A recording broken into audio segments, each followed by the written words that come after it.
দিনটি ছিল 1 জানুয়ারি আর এখানে আমার গুবলাই নতুন জামা পড়েছিল। তো ওর সাথে একটু ছাদে খেলা করে আমরা দুপুরবেলা লাঞ্চটা সেরে নিলাম। ফুলকপি আর পেঁয়াজকলি ভাজা হয়েছিল আর এখানে মাটন হয়েছিল। আর তারপরে আর কি আমাদের সন্ধেবেলা একটু বেরোনোর ছিল। সেই জন্য আমি একটু রেডি হচ্ছিলাম এখানে।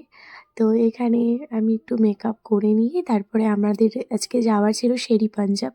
তো এখানেই আমরা চলে এসেছিলাম আর আজকের এটা আমার লুক। তো কেমন লাগছে অবশ্যই জানিও। ভেবেছিলাম আমরা সন্ধ্যেবেলায় বেরোবো, বাট বেরোতে বেরোতে অনেকটাই রাত হয়ে যায়। তারপরে আর কি এরকম ওপেন একটা স্পেসে বসে আমাদের তো খুবই ঠান্ডা লাগছিল, বাট ডেকোরেশনটা খুব সুন্দর ওইখানের, আমাদের বেশ ভালো লাগে। স্টার্টারে আমাদের ফিশ ফিঙ্গার ছিল আর রেশমি কাবাব, চিলি ফিশ আর একটা কোল্ড কফি উইথ আইসক্রিম ছিল। আর মেইন কোর্সে নিয়েছিলাম পিস পোলাও আর হান্ডি চিকেন।